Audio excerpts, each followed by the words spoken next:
to make those changes, and how quickly did you make those changes? If you can just take me through that, please. Thanks. Yeah. I think He relates because you are very much in the same space, eh? Yeah. I had a father who was Afrikaans, who wore Crocs and a farmer's hat and PT shorts. Ach, And nee. he had, very like rough. Did he wear Crocs? I grew up, no, he wore normal, but I mean, that's where Where did you grow up? Limpopo on a farm next to Leswatla. I don't know where that is. No. Thank you so much. So anyway, my father was, he's a second generation, third generation of like entrepreneurs, own businesses, that type of thing. So I'm the fourth generation. I grew up with words such as improvise, adapt, and survive. I was 12. My father made me say that 12. That's the kind of, he wasn't a very huggy, lovey dad, but he knocked me down when the ego got into place. So the reason I could make the harsh decisions on the wholesale makes me look like the biggest bubble tea guy in the country, right? If I can be the guy who's wholesaling. But I realized the guy who wants to buy from me wants to buy it as cheap as possible. And I don't want to sell to that guy. I want to take the import cost and I want to sell it to the consumer. That's good. Like, I want to skip that. So I looked at all the revenues of this is what is making me money. My 5 shops that I opened, 1 is making me money. Closed the 4. The market, best cash flow injection I can ask for, gets my name out there, perfect market research. I know exactly which flavors are selling, which ones are not, and I'm creating a brand. Keep that. Wholesale, cancel. So I was very honest with myself and didn't put the amount of energy that I put into building that section into consideration when cutting it. Because if you think, but I've worked so hard for this. Sure. And then also saying, but I've spent so much money. I had 5 shops. The first shop I opened, for example, was in Laudium. Laudium. I had never been there. How'd you end up there? I advertised, I did market. So what happened, started the bubble tea. Random person from Laudium emailed me and said, listen, we want you to pop up. I said, okay, I've never been there. I know it's close to Pretoria. Why not? I'll come.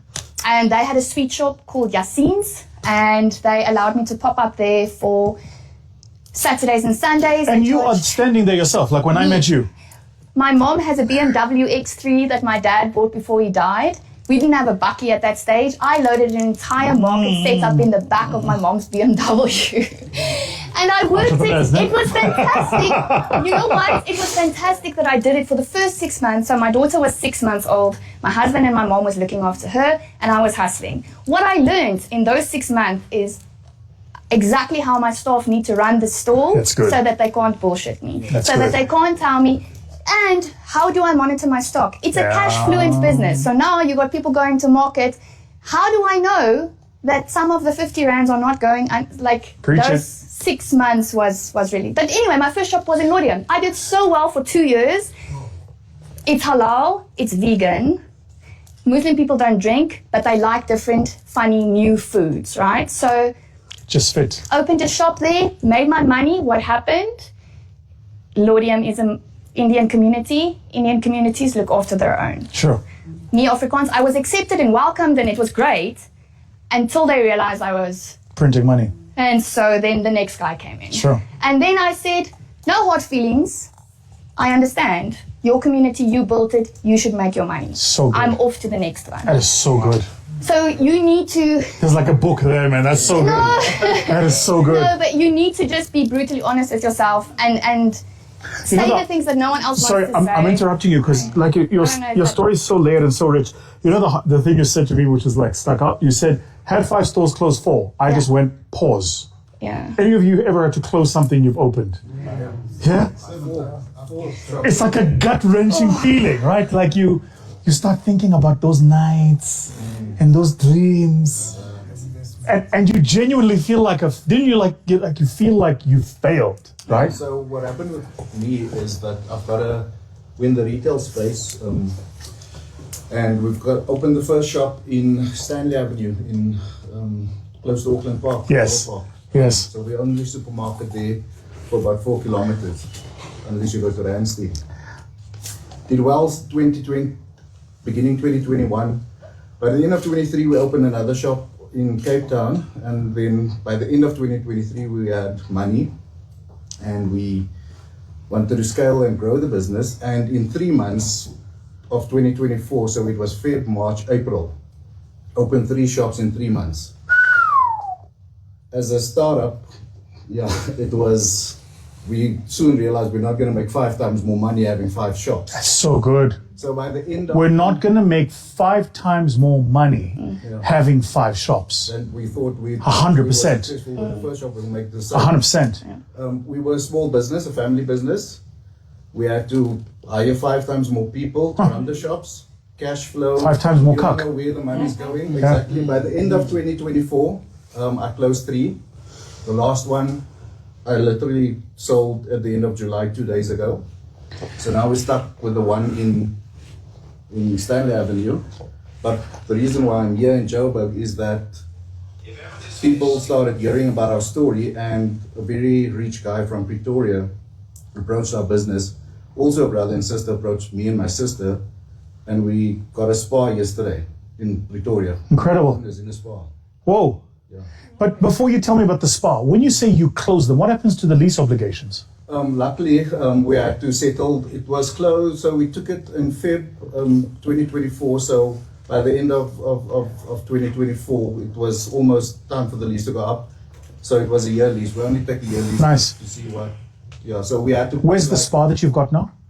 The hill. And Tops. It's a Tops as well. And you're going to be there yourself behind the till? I did that for the first shop for 2 years to learn everything. Now I've got a team that. So I work on the business, not in the business. Man, I spent 7 years of my life in retail and wholesale. You couldn't pay me to get into that business. My official title is the Chief Strategy Officer. So Got you. I work on the strategy and where the next shop's going to be, but I can't tell you why we don't have milk. Sure. You don't do operations. I mean, it's a thing about retail businesses, right? Closing a shop 4. It's tough. What happened to your lease obligations when you closed the 4? Oh, I'm still paying off one of them. Yeah, Pator Group and I know each other well. I gave notice when I could. Any of you here had to close and had lease obligations that were still due? I feel so comfortable. My best mate's dad runs. Go talk to him. Tell him. No, some of them I served out my time and it was fine, but one of them really, we realized very quickly that retail space is unaffordable. You need to have literally, that my gazebo is 2 by 2 meters. That is the size of my entire setup. That's what I need. And you don't need any more? No. And so you need to sell a lot of bubble teas to make up for rent. The shop that's still open is built on my property, on my guest house. And there's paddle courts on the property. So I'm being fed my bubble tea customers by the paddle courts, and I have no rent because I own the property. My warehouse, I own the property. So very quickly. One of the things that's sticking out about what you're saying, and I God give me the words to say this with grace, is that there's been a fairly public case in South Africa recently of an entrepreneur who, as the story is told, and I don't have access to the details, but the story is told, overextended himself in the business that they were running and opened up more outlets than perhaps the business could afford, right? And I think the lesson there for all of us, which is what you're talking about, is sometimes you've got to choose if the business is for your pocket or for your ego. Because often those two things are not the same, right? Like there's things that you're like, ego, I'm at 15 stores. But the truth of it is you're in hell. Yeah. Because you've got these massive lease obligations and you've got the staff obligations and you've got the cash flows that's needed. And, for me, I see, and that's why I'm saying, God, give me the words to say this with grace and not judgment. But I see a number of these businesses that are quite fairly new in South Africa that are like popping up. You see a person and then they're at 1 store, then they're at 5, then they're at 15. And in my head, the first thing I go is, just like, if for 17, just what do your lease obligations look like? Just from a balance sheet perspective, because you've got to account for those lease obligations. And the second thought I have to myself is, what about your cash flows? Right, because it's a couple of million to set up a store. And we just had a conversation about unit economics, right? So I set up a store that sells shoelaces and I'm making 2 rand per pair of shoelaces. but my rent is 200,000. I've got to sell a lot of shoelaces just to pay rent. But in the public, that's not the message, right? In the public as well, you know, Vusi's at 15 stores. He's coining it, right? And then I go and open a mega factory somewhere, and then people go, Vusi's opened a factory. You know, because you work with the stuff. The minute I see factory, what am I thinking? Inventory. It's cash. If it's a stock sitting on the shelf, it means it's money not in my bank. So I immediately go, hold on, wait a minute. How much inventory are you holding in cash? So, I mean, I think what you've said, what's important about what you said and the reason it ministers to me is how important it is to just keep that ego down. Just constantly keep that ego in check. And some of the businesses where people have the best lives and they live the most freely are very simple businesses that are just simple and easy to run. They understand the economics and they execute on that business, and they're not trying to get on the front page of an article, right? Yeah. Well, those are lessons I learned because I went from I'm a pop-up market stall to I want to be the Starbucks of bubble tea, right? And very quickly took action, but made a lot of mistakes by opening all these shops and then having to close them again.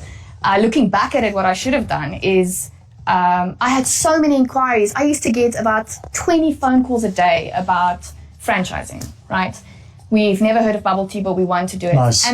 But I didn't know what I was doing. And For you to be able to tell somebody how to do it. Now I'm taking a guy's money. You're giving me $1 million, and I'm promising you that you're going to make it. I would not be able to live with myself. 100%. So I then said, you know what? I can't give you a franchise, but let me help you. What are you trying to do? No, I have a tuck shop at a school. I want to sell bubble tea. All right, cool. I can supply you. I can train you.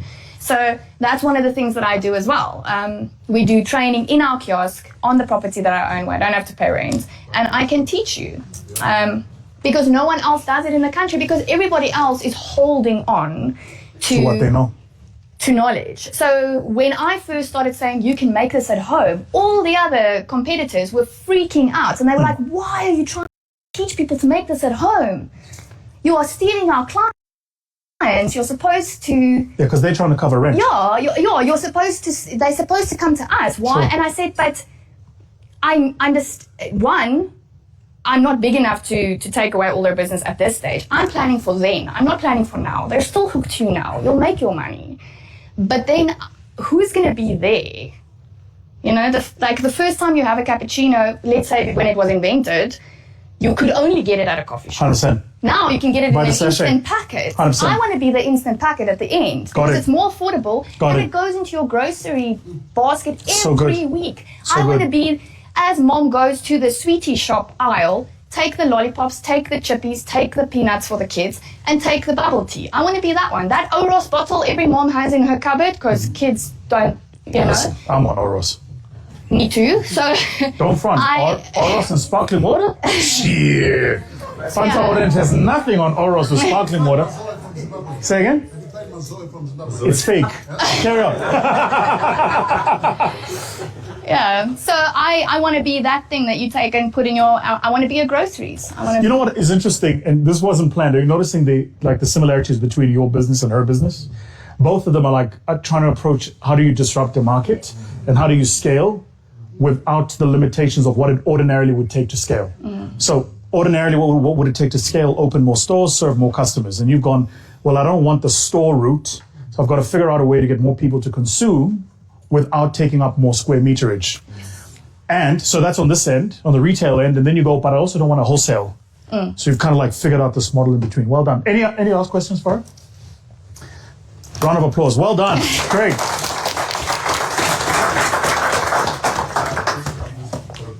Go for it. We're almost out of time. I think we've got another 15 minutes. So anybody who's got last questions, please feel free. By the way, how did we do for value? You guys, did you get value from this? Yeah. Excellent. Yeah. I'm from Botswana. Oh dear. You shouldn't be saying oh dear. Bops. That was a lovely place. It was the best place that ever existed.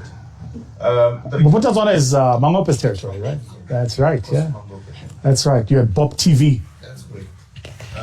So the reason why I'm asking this question or saying where I'm from is, how do you... Just hold on to it like this. It's okay. So how do you know that when an environment gets too, how can I say, not conducive for business anymore? Sure. Because when you look at Bophuthatswana, it was one of the best places around. We had the best recording studio. We had Sun City. There was quite a few casinos that were built there. Yeah. Sol Kasner saw the value in there. So how do you know when it's time to move from where you are into a different environment or area? It depends. What do you do? So I do branding, printing. And have you seen business improve or decline? Well, currently it's been declining slightly. So the area that I'm from is Coronationville, Westbury. Yes. So there's a lot of gangsterism. There's a lot of drugs involved in the area. But our client service, we service clients across South Africa. We've got a few franchises that we are busy with, that we do branding for. We've got a few big brands or companies that we do branding for. So we've seen a decline in clients coming to our store, and that's affected our bottom line because of the safety of clients and staff. Some of the staff have left because of safety concerns. And so let me answer your question by asking you one. Do entrepreneurs shape their environments, or do environments shape entrepreneurs? Well, we try to shape the environment that we're in. That's the reason why we opened up where we are currently. We wanted to show the community there's different in doing things differently. Sure. So basically, I was in a corporate environment, and I got retrenched, and that's when I opened up the business. My man. So basically, we do branding. We brand the vehicles outside. Clients walk past, or people walk past. They see some are interested. Branded by you? Yes, it is. H2O. H2O. Cool. That's correct. So we try to shape the environment. What we try to do is we try to create a training facility where we can train young entrepreneurs or young people that are starting up. But time. Have a seat. I should have had a seat for you, Fricky, but I want you to show everybody how tall you are. So, how do I ask this? How old are you? 39. Married? Yes, married. Children? 2 kids. That you know about? Yes, that I know about. So, why does your business exist? Well, what I've done is I started the business to create a change in people. So because printing was never accessible in the areas that we grew up in the townships. So we've introduced that to show people that you can do something different. It's not the normal go and work at ShopRite, go and work in a call center.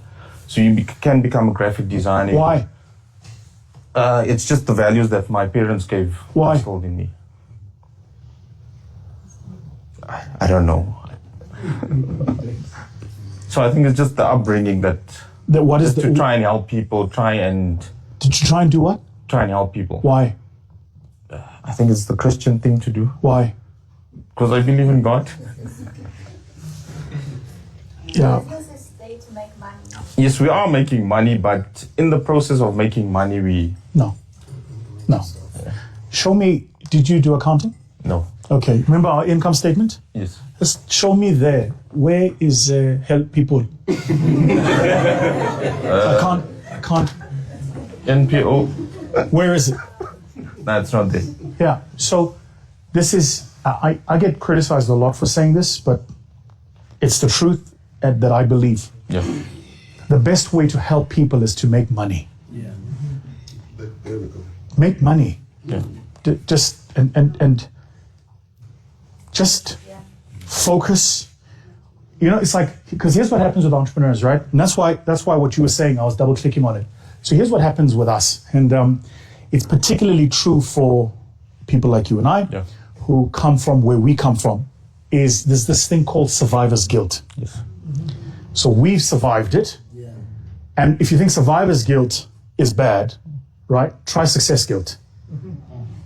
Some of you know what I'm talking about, right? So because you've survived, there is a level of guilt you feel for those who didn't. if you succeed, that guilt is infinitely worse. And before you feel the guilt, the people with whom you grew up will tell you that you should be guilty.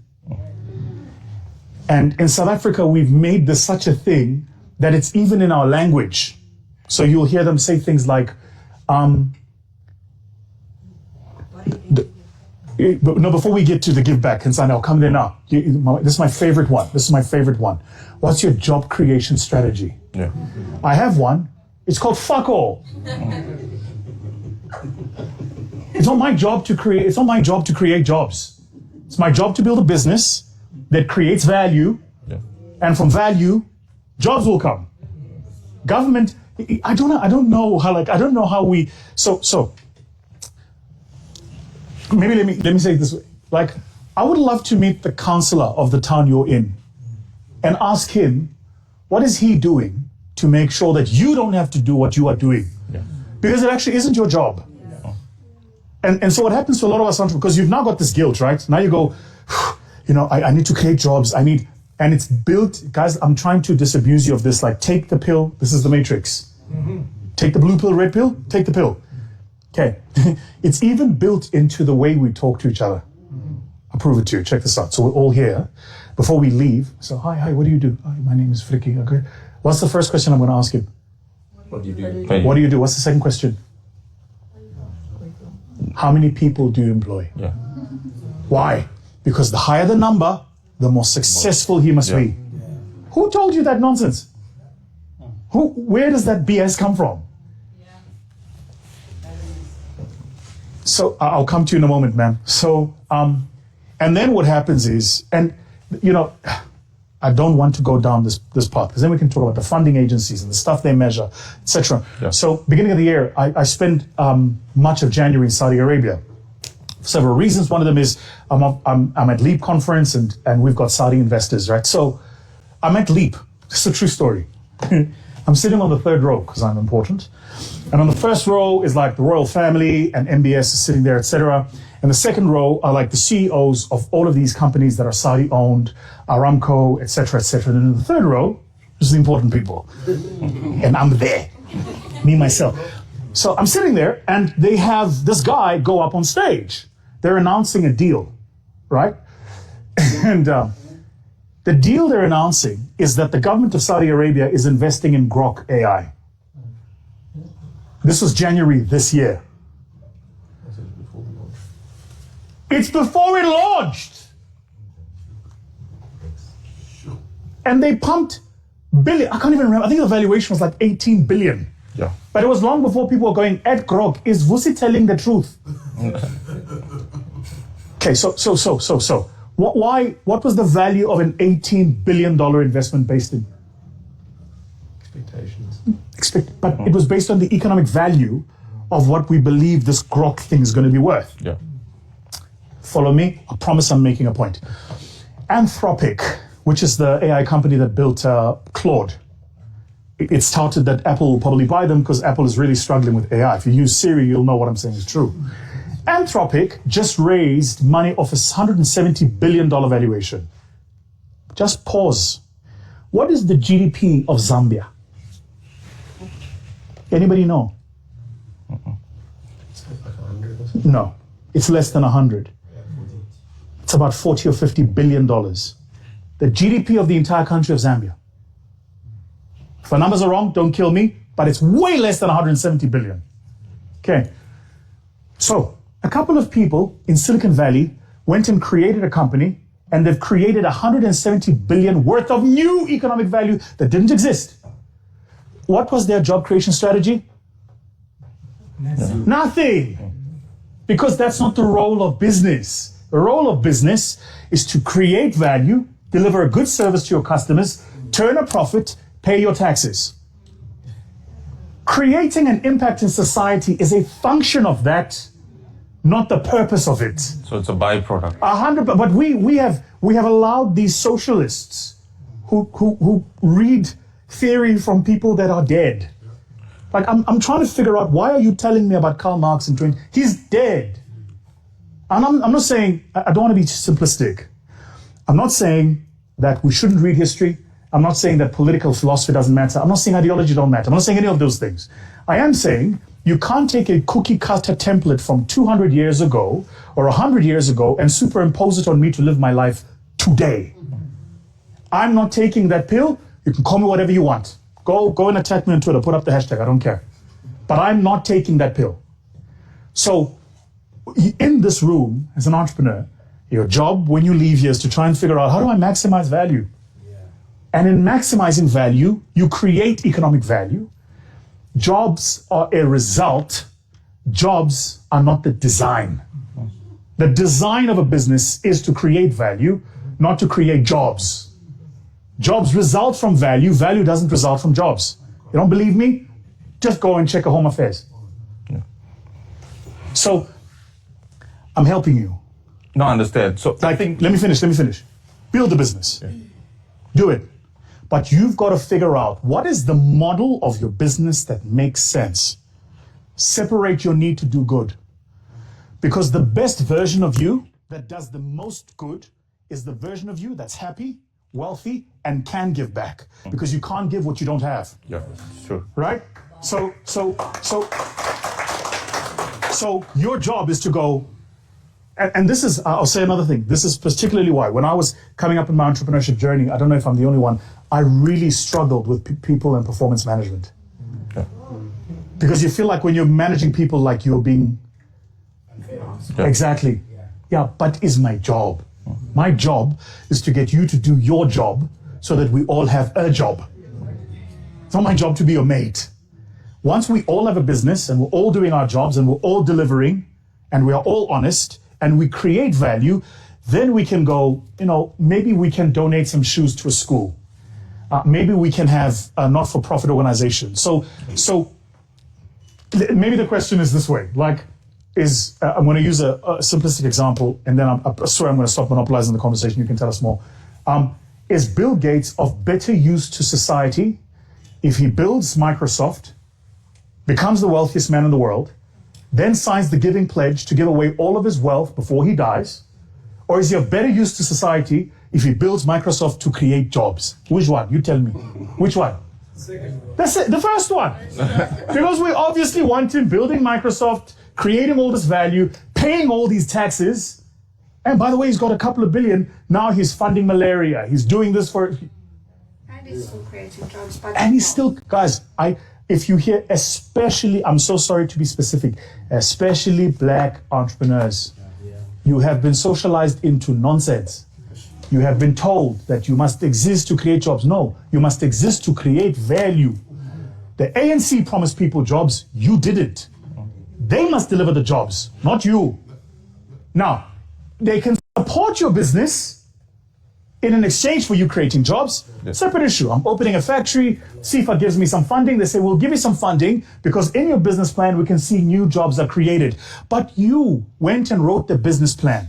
You went and built the model. So what you did, and I can't stress this enough. Fricky and I come together today, Saturday. We meet. Fricky says, Vusi, I've got an idea. I said, what is it? He says, I want to sell a razor for pens, because when you write with a pen, it's a permanent marker. I figured out this technology to erase pens. I go, Fricky, this is amazing. We're going to start a business, called it Frick.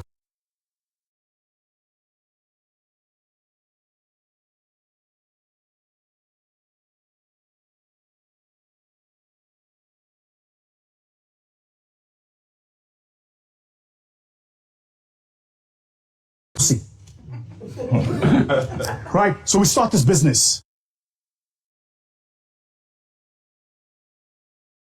Okay, before Fricky and I met,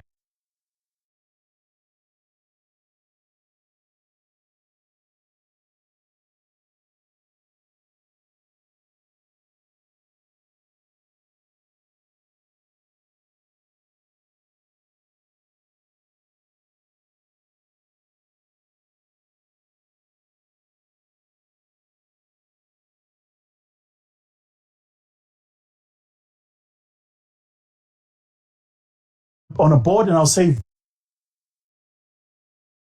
vote for Vusi. Then it's my job. But until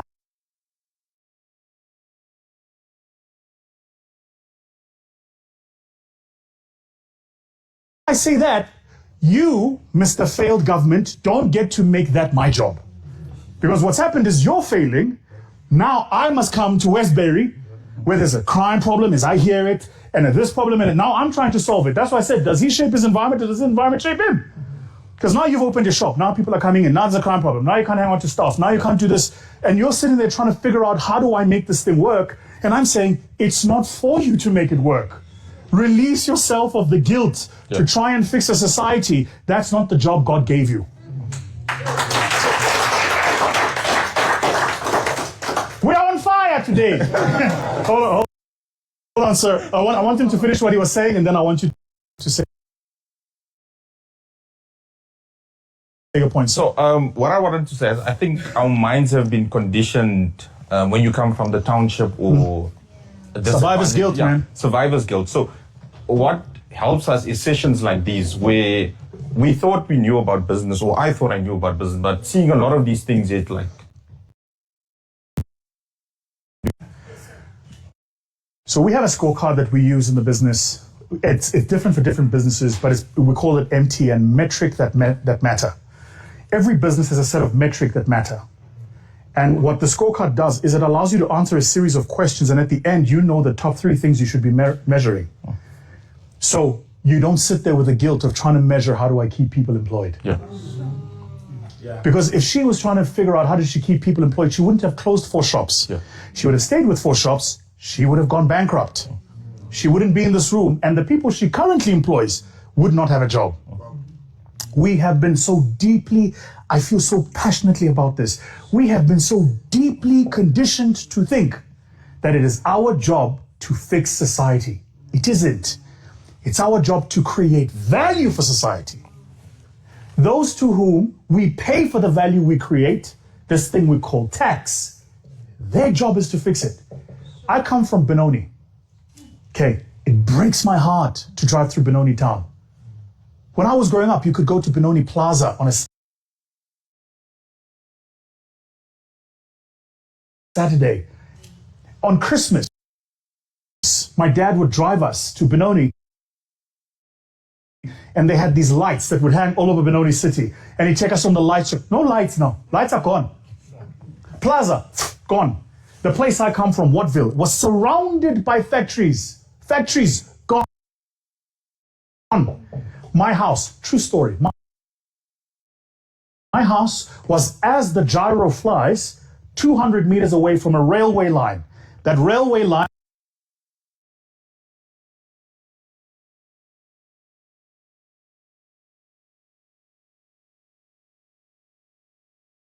ran twice a day, moving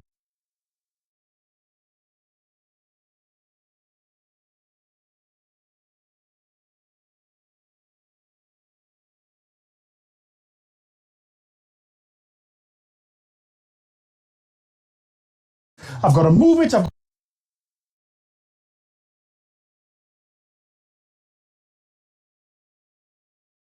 put it on a truck. This was a whole engineering outfit. They just moved it.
abuse yourself. If it's an area where you can do business and you can make money, do it.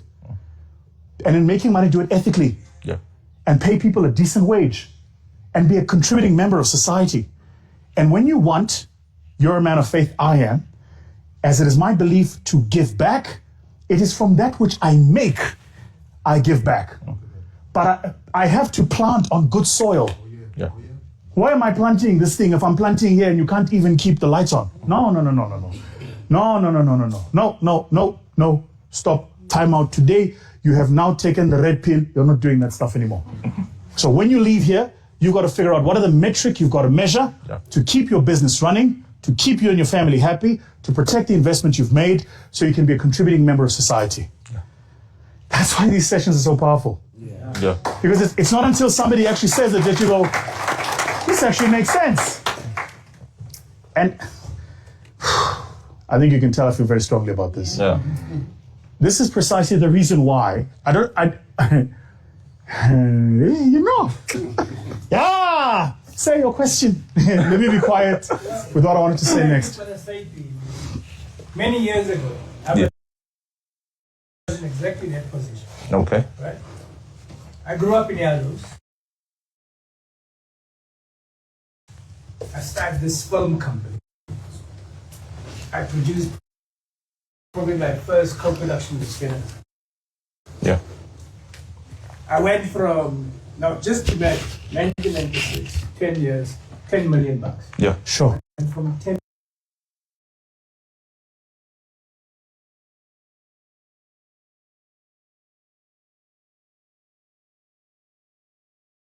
Say it. What I then did after that, I was sitting there one day, and then this proposal basically arrived on my desk. Hey, you want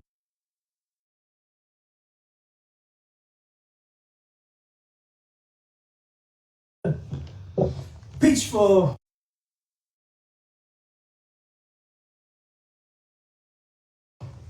to produce Sesame Street in South Africa?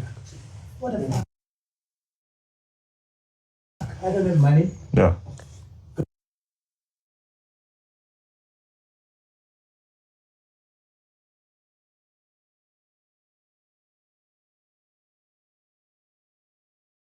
Go to the shop, make a couple of prints, but I know because I've been in New York, so I know I have become over the years. I have run Takalani Sesame in South Africa. That was you? You raised the whole generation, man. Look at us. Look at us. Huh? Whole generation. Sorry, I had to finish it. So while I was running Takalani Sesame, I went to New York. I said, you know what? And also because I have an affinity for Nigeria. Yeah. I spent half of my life in Nigeria. Wow. I just visited the last time you won't know. That's my favorite place. In Nakure. So the thing is, what I'm saying to you, man, think about yourself. 100%. That's what you need to do. Because you will never please those people. Doesn't matter what you do, you will not please them. When I started our venture investment firm, Richard Maponya was our chairman, and he mentored me for 5 years. Unbelievable man. And I'll never forget, one of the best pieces of advice Richard Maponya ever gave me, he said, the most selfless thing you can do is to be selfish. The version of yourself that can best help society is the strongest version of you. So before you can give others, give you. And I really hope this is ministering to somebody. Yeah. Like, It does. this is what you came here for. Do good, but make sure that, I always say to people, good business is good business. A good business that does good in society and makes good money is a good business, right? Yeah, I think what comes to mind is when you're in the aeroplane, before takeoff, they tell you, before you help someone else, put Help the yourself. oxygen, yeah. So yeah, that stands out for. So the question you were asking him is, should you Thank maybe you. move or Yeah. like take out, go? I think the scariest part is that you went from corporate, you did this thing, Yeah.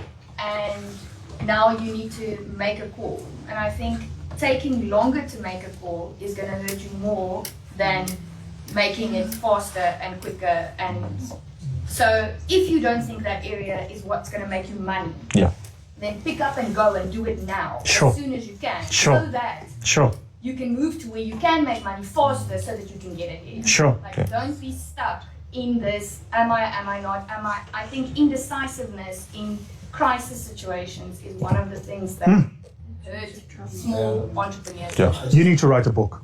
Because that's by the way, the indecisiveness thing, my team will tell you, that's a big demon of mine.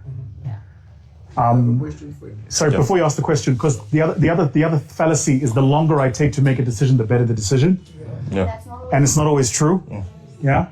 You know, there's always that person you dated for 3 years, but the relationship ended 3 months in. You just waited another 2.5 years to be sure about your decision. Yeah. Sorry, sir. Carry on. I just want to know about the people that you hired. Was it people from the community? Yeah, a lot of people were from the community. skilled workers. Some of them weren't skilled, so we basically trained them, skilled them up. But what I've done now is I've gotten a few guys that are in the profession that are skilled, so things have improved drastically, but it's just the current area that we are in. So we have a lot of online clients that don't come into our offices. We do a lot of big jobs as well, like in Pretoria, Durban, all those type of places. But the only thing is like the walk-in clients where our actual production happens. That is just the concern. Yeah. The thing about that is the rent is probably low. Yeah, the rent is And how many affordable. clients are really in today's day Walking in. into an office? Well, we offer print-on-demand services as well. So we have those normal walk-in clients that we deal with daily. Yeah. And then we've got our big clients where we do 3D signs, where we do branding of buildings, all those type of stuff. Many years ago, I did an engagement for Discovery, the leadership summit. Not the Discovery Leadership Summit, but they were having a leadership summit for the executive team. So I'm bragging here a little bit. And so I'm backstage, and it was me and Adrian Gore, and then there was a couple of other speakers who'd come into this conference. And so Adrian is having a conversation with some of the event people about his content. And I'm a perfect eavesdropper, hey? Like, I'll just sit at the back and listen. And he had a slide where he was talking about the pillars of building Discovery. And one of those pillars was lead by the business case. And so he's explaining it. And so here's what he says. He says, when you're making a decision and you're leading a business, you have to look at the business case. Any other consideration not on the business case corrupts the business, even if the consideration is a good one. So set aside the particular issue we're talking about here. Let's say we're running a business, Fricky and I. And the business case says that we need to, open 3 stores here in Sandton.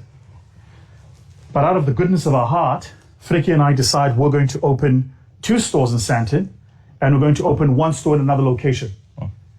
Even though we made a decision from a good place, we've just corrupted the business case. So what you need to do is not leave where you are. I don't want you to misunderstand us. You need to know what is the business case for what you're building and build that business. If the business case is stay where you are, stay. Yeah. If the business case is leave, leave. But the decision must be based on the business case, not on you trying to be altruistic and change the world. Because now what you're doing is you're corrupting the business case. Yeah. Does that make sense? The road to hell is paved with good intentions. So if I can say, what I've seen, like the business case currently is where we are, we're doing exceptionally well. Like I think next week we'll be doing a job in Woodmead. Last month we were busy in Pretoria for about 2 months. 2 months ago we were busy in Pretoria branding a complete building. So it's not like we completely dependent on clients to walk into where we are. There's also another group, I think it's The Soil. Yes. I'm not sure if you heard of them. We recently group. Yes, we recently done branding for them. They've launched wine as well. Excellent. So it's not the area that's quite the issue. It's just about how do we service our clients for them to be safe, or I think it's finding ways to rather deliver the stuff to them or... Start and end the question. You're complicating it. Start and end the question. And what is the unique reason for which we exist and the problem we're solving? Yeah. And what is the business case that answers that unique reason? Okay. Anything that is not the business case is not for consideration. Yeah. It's the decision to close those stores, right? Very difficult. Yeah. Like, how many of us here have retrenched people? Tell me how gut-wrenching that experience is. It's the worst.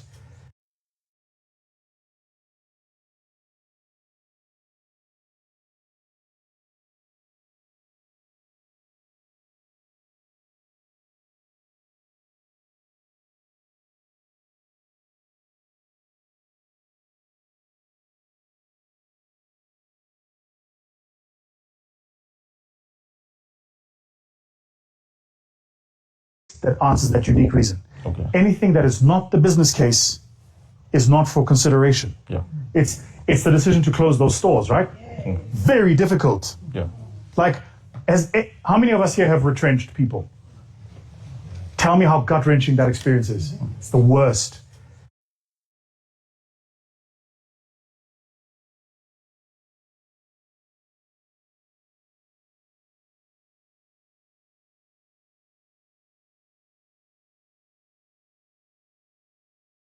That answers that unique reason. Okay. Anything that is not the business case is not for consideration. Yeah.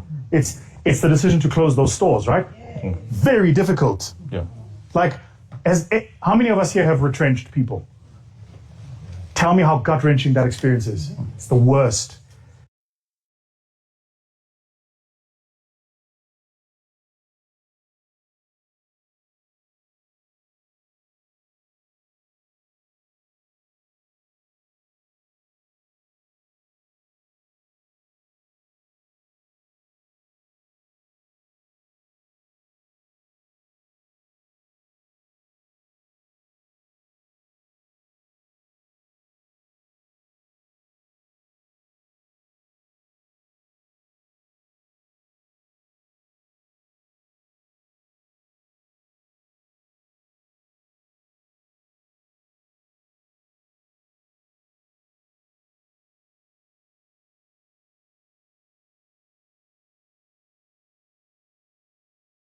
That answers that unique reason. Okay. Anything that is not the business case is not for consideration. Yeah. It's the decision to close those stores, right? Very difficult. Yeah. Like, how many of us here have retrenched people? Tell me how gut-wrenching that experience is. It's the worst.